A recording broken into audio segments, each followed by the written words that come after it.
Del Evangelio según San Mateo. En aquel tiempo Jesús habló a la gente y a sus discípulos diciendo: Los escribas y fariseos se han sentado en la cátedra de Moisés. Así que obedecedlos y haced lo que os digan. Pero no imitéis su conducta, porque no practican lo que dicen. Atan cargas pesadas y las echan a espaldas de la gente. Pero ellos no quieren mover un solo dedo para moverlas. Todas sus obras las hacen para ser vistos. Hacen las filacterias anchas y las orlas de sus mantos largas. Quieren el primer puesto en banquetes y los primeros asientos en las sinagogas. Les gusta que se les salude en las plazas y que la gente los llame rabí. Vosotros no os hagáis llamar rabí, porque uno solo es vuestro maestro, y sois todos hermanos. No llaméis a nadie en la tierra Padre, porque tenéis un Padre, y está en los cielos. Ni os dejéis llamar caudillos, porque su caudillo es uno, el Cristo. El mayor entre vosotros tiene que ser su ministro, porque aquel que se ensalce será humillado, y aquel que se humillare será ensalzado. Palabra del Señor. Gloria a ti, Señor Jesús. Es sábado, queridos hermanos.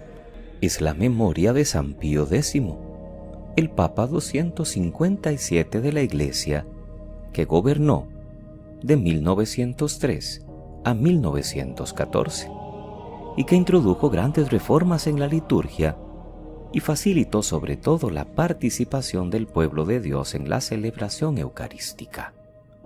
Además, promovió mucho el estudio del catecismo y ordenó la confección del Código de Derecho Canónico, que luego se publicó en 1917.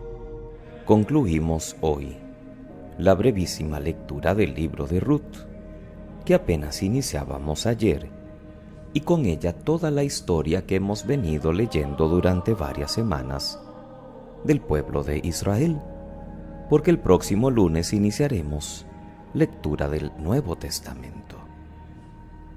Para poder subsistir, Ruth y su suegra Noemí, la joven se presta a trabajar de espigadora en los campos del rico Booz. Pero este, que se ha enterado de la noble actitud de la muchacha, se enamora de ella y la toma por esposa. La historia es bastante más larga. La liturgia la resume hoy bastante. Y de esa unión nace Obed, el padre de Jesé, que a su vez era el padre de David.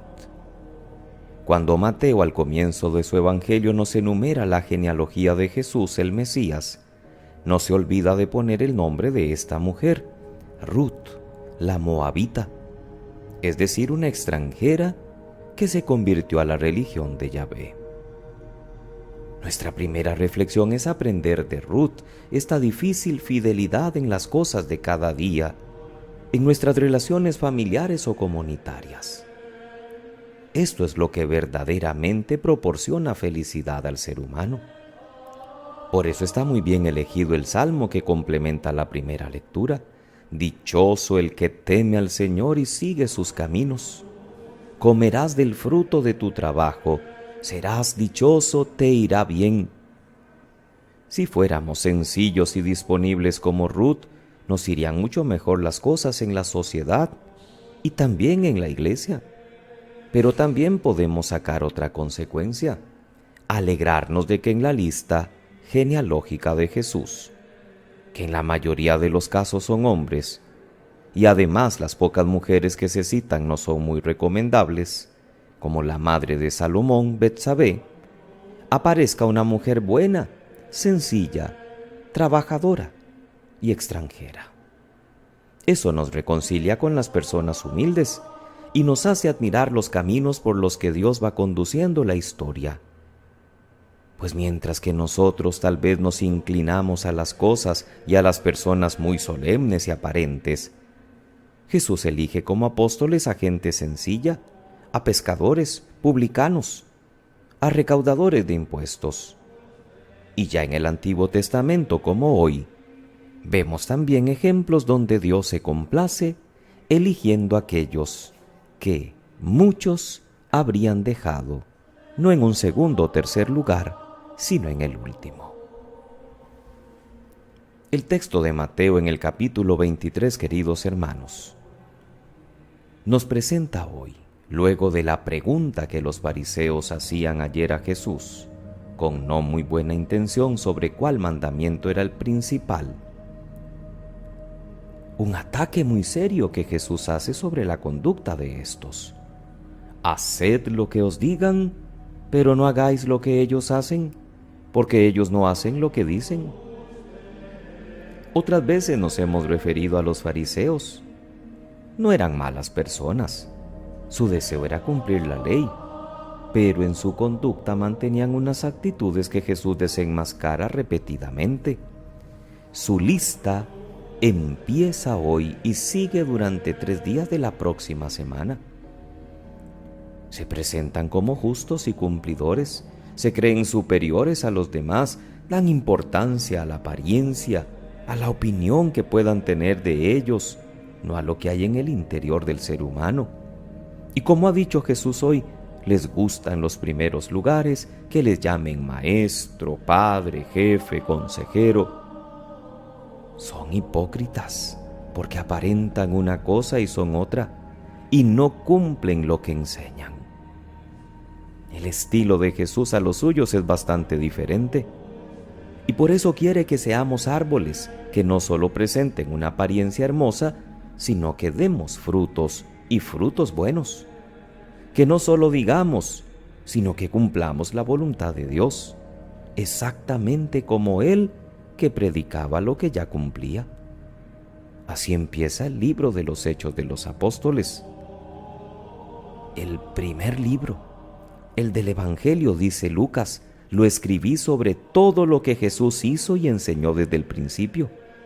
Hizo y enseñó. Esto es lo que se podría decir también de nosotros, queridos hermanos, que somos personas que enseñan a los demás y tratan de educarles o animarles en la fe cristiana. ¿O nos mereceríamos alguna de las acusaciones con las que Jesús se dirige a los fariseos? Hoy hay que mirarse en un espejo. Esta lista de defectos, con sinceridad, a veces la encontramos en nosotros mismos. Porque puede ser que también estemos cayendo en buscar los primeros lugares, de cuidar más la apariencia externa y de no cumplir las recomendaciones que damos a los demás. Jesús ataca sobre todo a los que de alguna manera son dirigentes en la sociedad, porque hacen una cosa y predican otra. Él quiere que aquellos que entre nosotros tengan alguna clase de autoridad no se hagan llamar maestros, padres, jefes, que entiendan que esa autoridad es un servicio. Aunque al final de cuentas utilicemos los títulos o estas expresiones, no debemos interpretar literalmente la recomendación de Jesús, porque si no entonces el mismo Pablo la habría incumplido cuando le dice muchas veces a las comunidades que evangelizó: yo soy vuestro Padre y no tenéis otro más que yo, porque yo os engendré en la fe. Claro que Pablo nos está poniendo en el lugar de Dios. Está hablando de esa paternidad espiritual, como cuando llamamos al sacerdote Padre, o cuando llamamos a alguien consejero o maestro, porque nos está ayudando, nunca porque estamos pensando que esas personas están usurpando el lugar que solo corresponde a nuestro Dios. Que pasen muy feliz sábado, queridos hermanos. Que Dios les bendiga.